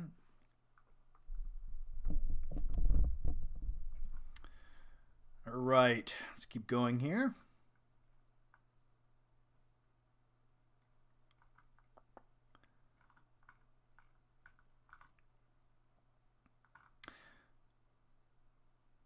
I'm making sure I don't miss anyone's questions. Kevin B, Tiny Todd, never forget. All right, here's a lengthy question from Nathaniel Glidewell. Remember Bad Grandpa? Also, have you seen the original 1955 Lady Killers with Alec Guinness, longtime listener? Give me a Saul Goodman impression. Saul Goodman. Yeah, I don't really have a Saul Goodman impression. I really don't have one. But I did like the latest episode. I really enjoyed that episode. I liked what they were doing. And I like the character of Mike in Better Call Saul. Yes, I do remember Bad Grandpa. I think for some odd reason I mispronounced saying grandpa as grandpa in a video once. I do remember though. I mispronounce everything, so it doesn't matter. Sean Ryan, what do you hope to see in the new upcoming MK movie? I hope that they actually take it serious and make a movie that has a really well coordinated choreography and fight scenes that just feel brutal and it feels like it's a one take tracking shot with the fight scenes. I would like some throwbacks to the game. Maybe have like a side view of like the fight sequence go down where you can see everything happening. I hope that they don't try to make it ultra realistic, and by what I mean by that is I hope that they're not afraid to introduce those fantastical elements that make the MK games so amazing. You know, I don't want it to be like super realistic. I remember years ago they had this Machinima Mortal Kombat series, and it was like super realistic and super grounded, and I was like, yeah, I don't want that. Like, I want to see Sub-Zero shoot ice out of his hands. I want to see the harpoon spear shot out of Scorpion's palm. I want to see these things. So those are a few things I'd like to see done. Levi Fisher, I know it's a tired topic, but do you think they'll ever release the Snyder Cut? Fucking Snyder Cut. The fucking Snyder Cut. No, in all seriousness, I think the Snyder Cut needs another like $30 million to finish. They have so much CG to implement into the movie. And essentially what you'll get with the Snyder Cut is you'll get a slightly better version of Justice League. But even if it's a slightly better version of Justice League, that still doesn't sound like that good of a movie, does it? I mean, sure, you'll have some cameo scenes and some throwback scenes, and you might see Doomsday or something, but does that make it a better movie? I mean, if you knocked out all the terrible subplots and reshoots that they implemented, I just don't know how much better of a movie that would be and if it's worth making. And at this point, I think the reason that Warner Brothers would not want to do that is because they're trying to move away from the Justice League. They want to get away from that and go a different direction. So by throwing money at the Snyder Cut and finishing that and saying, hey, here you go, guys, enjoy it, it's just going to remind everyone of that current universe in the DC universe. So I think right now they just want to capitalize on the sequels that are working, like Wonder Woman, Aquaman. We no longer have Ben Affleck as Batman. So I think it would be like a waste, right? It would just... It would get people excited for something that's not actually going to happen again. So, yeah, I don't see it happening. I really don't. Wouldn't you rather just see Warner Brothers get their shit together and make a good Justice League movie than try to like put together this contraption known as the Snyder Cut? I don't know. That's what I would like to see them just try to make a better version of the Justice League movie. And hey, if that takes another 5 years to establish all your solo properties into that big movie, then do it.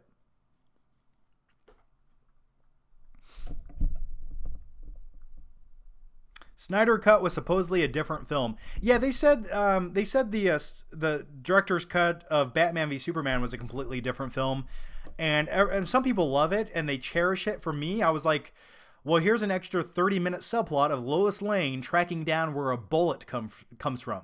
So if you want more Lois Lane subplots, you get the director's cut of Batman v Superman. Now there is some more motivation by Batman and Clark Kent. I do agree on that. There is some things that I like to see in that. But really, the major subplot of that movie was a Lois Lane subplot. And I was like, how do people love this? It blew my mind. All right, guys, I'm going to take a quick break in like 2 seconds after I answer a few more questions because my nose itches so bad. Something about bright lights make my nose itch. Is that weird? Grim's Silo. Hey, John, have you ever seen The Burbs? It's one of my favorite Tom Hanks movies. Best movies, in my opinion, and somehow nobody knows about it.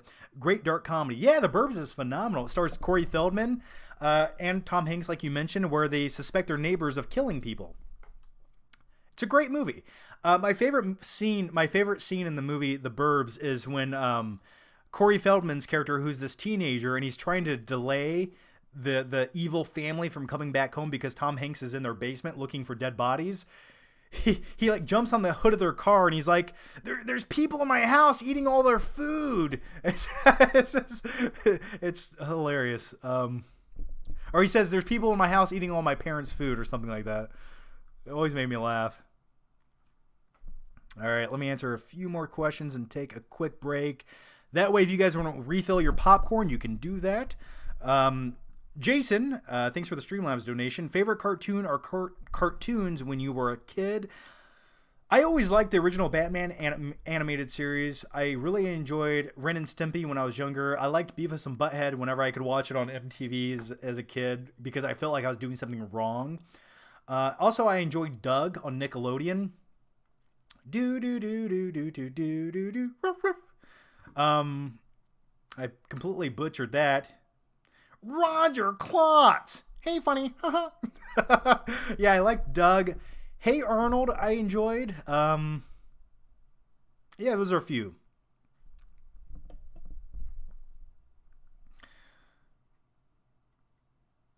All right.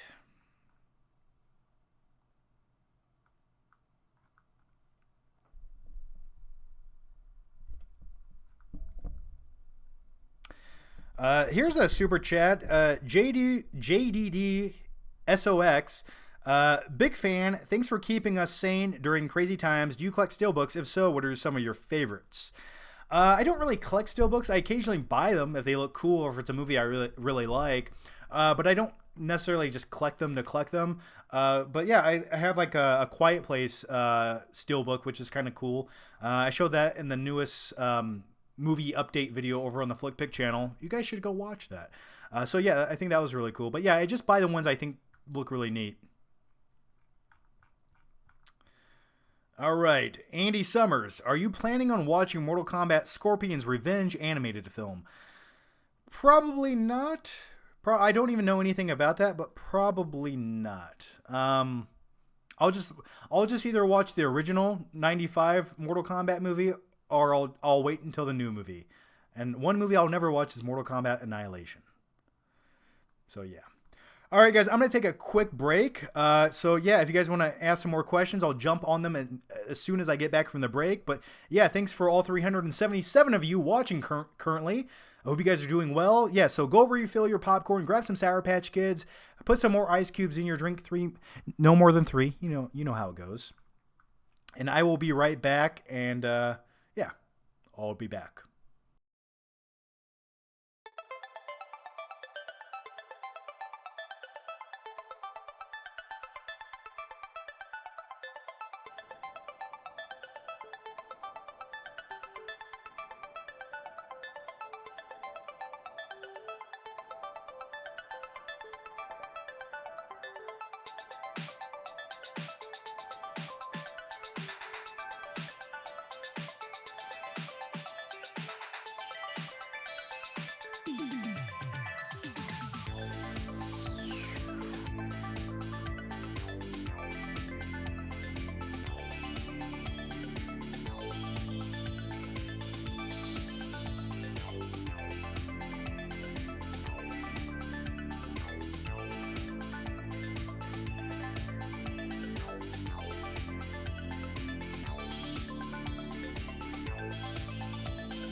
Okay, I'm back. I hope you guys are back too, because I'm lonely and don't leave me. All right, guys, let's dive into some more questions here and get to some of the good ones you guys left in the last few minutes here. All right, Russ Rogers, favorite Takeshi Mike film? You have asked that quite a few times. You've asked that a lot. Okay. Takeshi Mike. What's he? He directed, like, if I had to pick one, the one I've seen off the top of my head, Audition. Audition. Yeah, that's a fucked up movie. We'll go with Audition. How's that for you? Did I answer the question, Russ Rogers? I hope I did, man. Thoughts on the Evil Dead 2? I like Evil Dead 2. I think it's superior than the first one. I always thought it was a lot more fun. And something about those films, I just love how, like, you can see the props, you can see the sets, you just know it was filmed in like a small warehouse. That's what I like about those films. It has like a lot of character, right?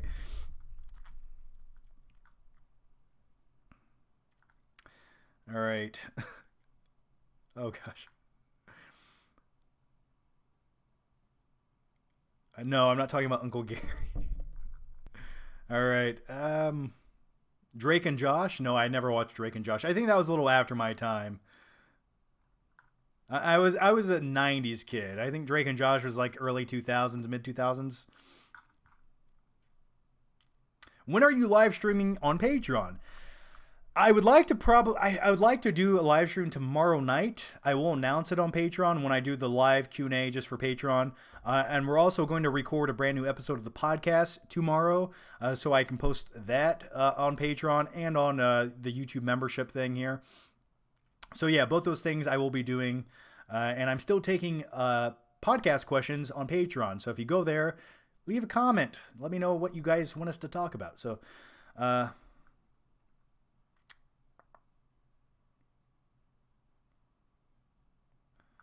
all right. John for President 2020. You wouldn't want to vote for me, I assure you. You wouldn't want to vote for me. I'd run this. I'd pull a Thanos. I just elbow dropped my chair.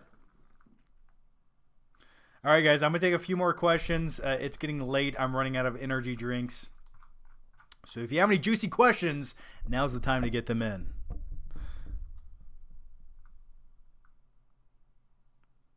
John, how do I become a Patreon supporter? Simple, man. You click the links down below. It's right there. It just says join Patreon. Click the link. Go for it. Or go to patreon.com/flickpick. Russ Rogers, have you seen Not Another Teen Movie? I have, starring Captain America. That was my first introduction to Chris Evans. I think that was one of his first movies. Yeah, it was.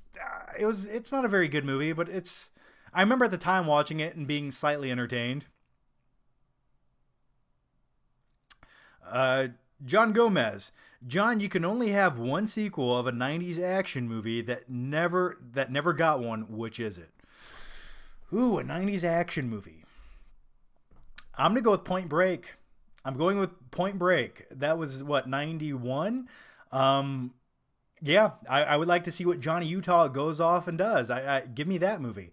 If I can't have that, I would probably go with Con Air could be a possibility, or maybe another Face Off movie would be interesting. Maybe either of those.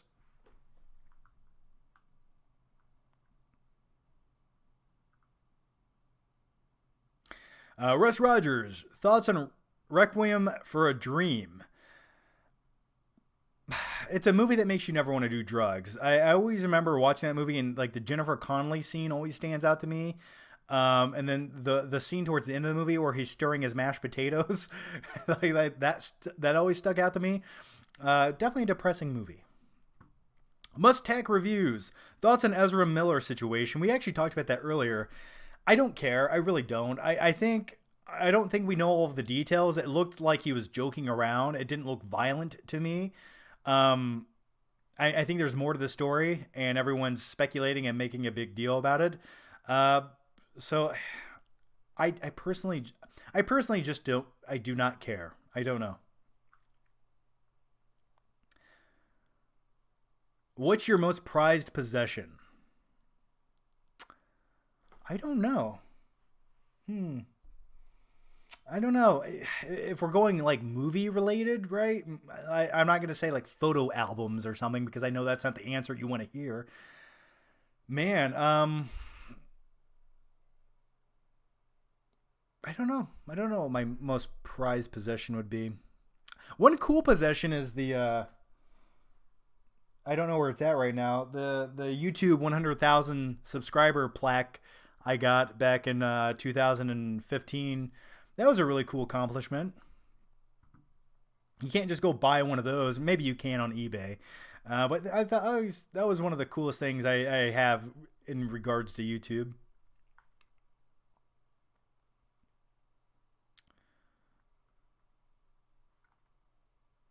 What's the most violent film you've ever seen? I don't know. Irreversible, maybe. That's pretty violent. Good night, John. Well, good night, Gambit X. Top 3 Robin Williams movies. My top 3 are probably not going to be the most critically successful films, but I would probably say Hook. I really liked his performance in Good Will Hunting. I know that's not really a Robin Williams movie. I liked Jack too. And then let me think of another Robin Williams movie. My favorite though. Those are 2 off the top of my head. My favorite is definitely Hook. I'm trying to think of another 80s. Like I know some people might say Good Morning Vietnam. You know, on a side note, I'll give you this as an answer that doesn't actually relate to your question. The movie Toys, starring Robin Williams from like 1992, was always a bizarre movie to me. And you think it's going to be like when you go to the trailers, that movie made it look really fun. And you watch the movie and it's sort of depressing. But the movie Toys, starring Robin Williams, was one of my least favorite Robin Williams movies of all time. Yeah. Does anyone remember that movie, Toys? Brett Altop, thanks for the super chat, Brett. That's funny you compared Onward to Orange County in your review. I thought the same thing when I watched it today. I enjoyed it though.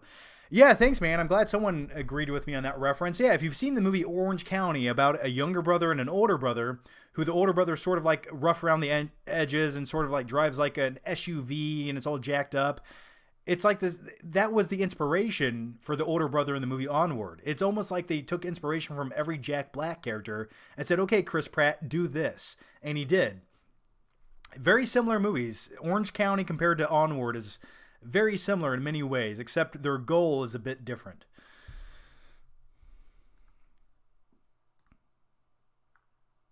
But yeah. Thanks, Brett, for the super chat, man.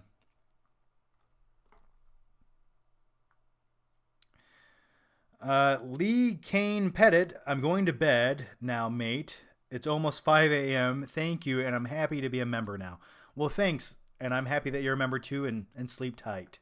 I like to give all of you good little goodbyes, little good nights. I like to feel like I'm tucking you in, kissing you on the forehead, and saying, sleep tight. And then when I go to close the door, all you see is the bright light shining in behind me, my silhouette, and I slowly close the door.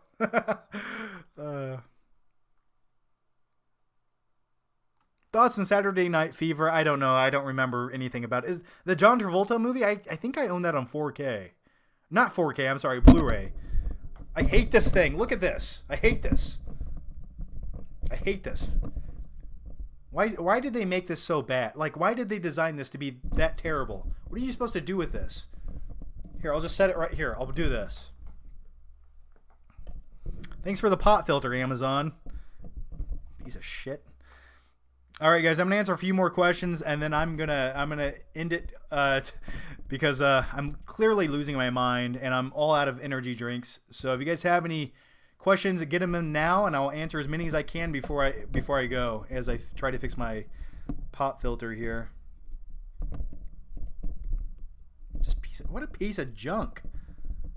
Never buy this. Never buy this, anyone.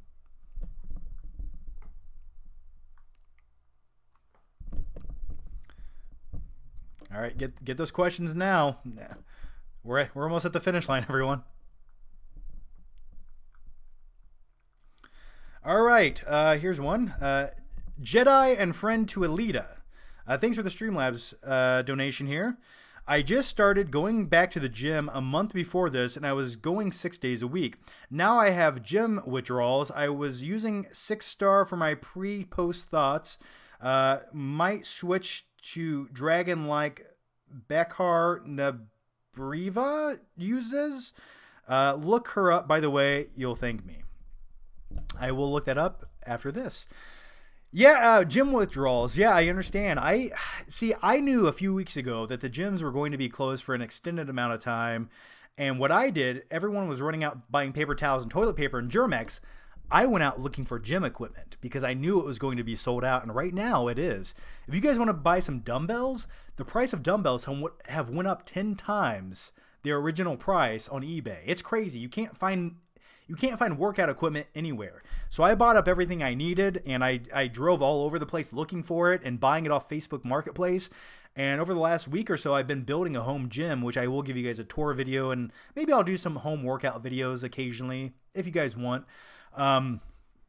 But yeah, so I made my own gym. But my best advice to you is maybe buy some resistance bands. You can get a pretty good workout at home with some resistance bands if you buy enough of them. So that would be my that's the cheap advice I can give you. But as far as your 6-star post, I haven't really taken protein shakes in a long time, just because they made me feel bloated. There's a lot of dairy in the protein shakes, and it made me feel bloated and gassy, in all honesty. So yeah, I haven't really taken much. I always bought the Body Fortress, the cheap stuff from Walmart for a while, and that's actually pretty good. If you compare it to the expensive stuff, it's very similar actually in the ingredients. So yeah. Christian Corbett, who's the crazy one in the lighthouse to you?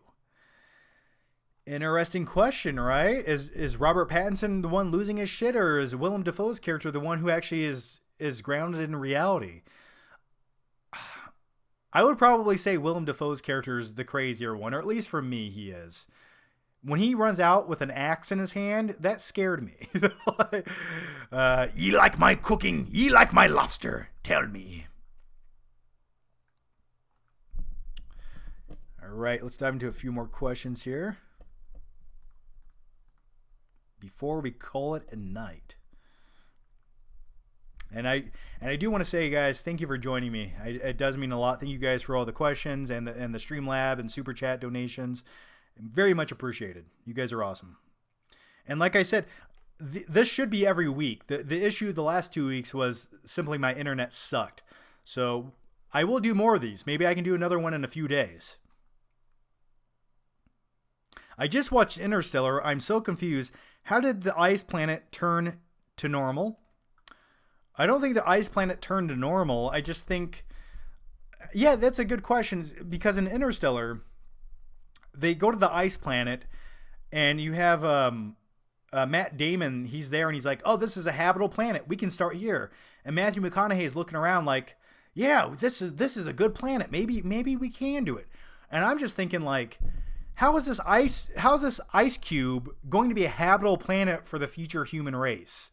How is this any better than the planet you're currently on? I mean, the only issue with Earth in the movie Interstellar is you have dust bowls. Things are a little bit dusty. But now you want to start civilization on an ice cube? Like, how is that any better? It's not. It made no sense. I was like, how can you even buy this for a second? So yeah, I agree with you, I guess. Patrick John. Hey, Patrick. How's it going, man? Hope you're doing well. And hope you're enjoying the recommendation of Diet Dr. Pepper. Just got off work. What's up, John? What did I miss? I'll rewatch the rest later. You probably missed about 6,000 questions and me talking about every canceled or delayed movie in 2020. So, yeah, if you have your questions, please get them in now. But yeah, Patrick, thanks for joining me, man. What does Eat, feel like to... I don't get it. Are you looking forward to Stallone's new superhero flick called Samaritan? I don't know anything really about it. Sure, I don't know. I mean, I like Stallone movies, but anymore these sort of feel like direct-to-DVD movies that somehow hit theaters. That's what Last Blood felt like to me. Mr. KW Jones, what's up, bro? Love your random Sour Patch eating muscle wearing charm. If you could hang out with Johnny Utah or Bodie, who would you choose? Oh, you definitely want to hang out with Bodie, man, because just his outlook in life is similar to mine, right? He just goes where the waves take him, the endless summer. You know, it's not about the money, man. It's about us against the system, showing that the human spirit's still alive while everyone else inches down the freeway in their middle coffins. So I'd probably hang out with Bodie, and he could teach me how to surf. That would be awesome. In all honesty, though, if I could hang out with anyone in that film, it'd probably be Gary Busey. We just hang out all day eating meatball sandwiches. Give me two, Utah. Give me two.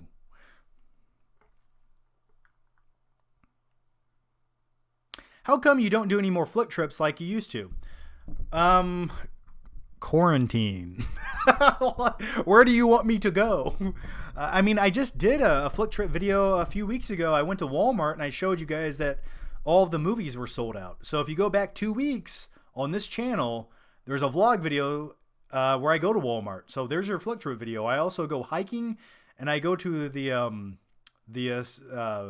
sporting goods store to show you that everything is sold out.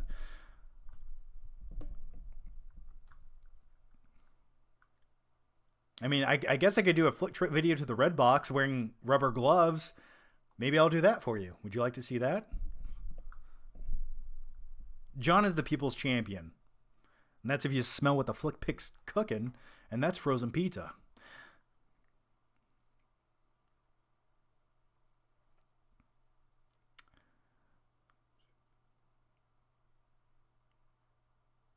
Oh gosh. Yeah, Russ Rogers, I got it. Awesome answer. Well, thank you. All right, guys, a few more minutes and then I'm going to wrap this up.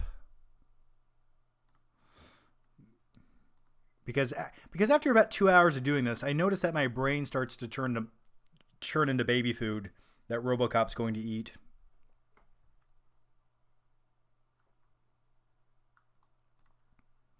All right.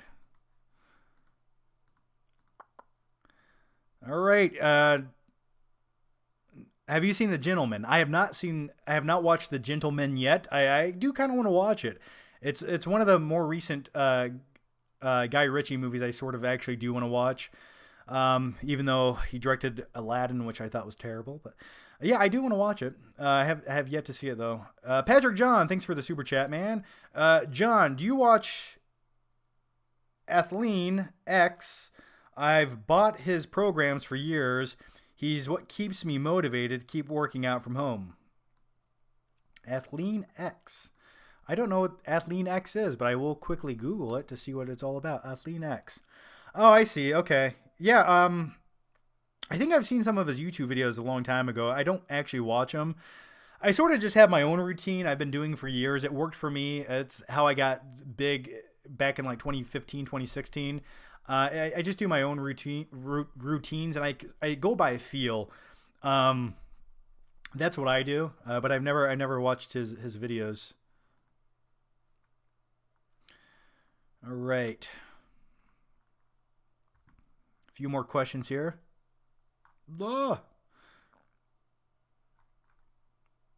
Godzilla or Kong? I like King Kong more. He has more of a personality. I think King Kong has more of a personality. Can I get a fuck Carol Baskin in the chat? She did it, though. I'm telling you right now, Carol Baskin did it.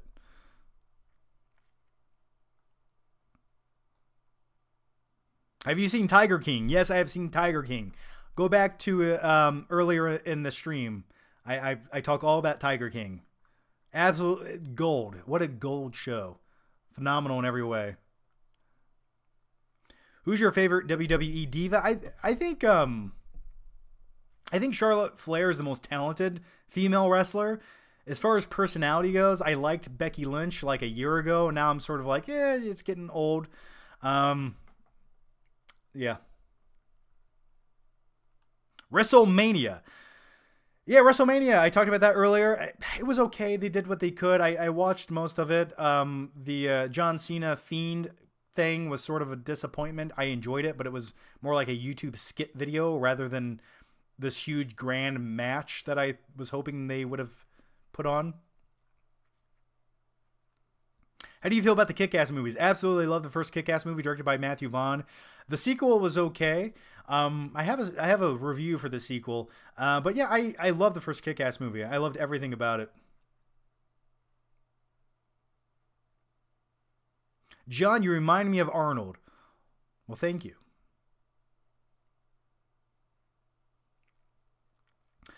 All right, guys, I'm going to wrap it up here. I want to say thank you guys for the questions. It does mean a lot. Thank you just for coming and joining me and looking at my stupid face for a few hours. It does mean so much, and it really does help out. And yeah, so I hope you guys are staying safe. Watch the movie, stay home, cover your body in hand sanitizer, and stay safe. Eat those frozen pizzas. And let me make sure I'm not missing anything before I go. Okay, not missing anything. Favorite film before 1960? Wizard of Oz. All right, guys. As always, thank you so much for joining me. Sleep tight, and I will see you guys maybe in a few days with another live stream since this one was delayed for so long.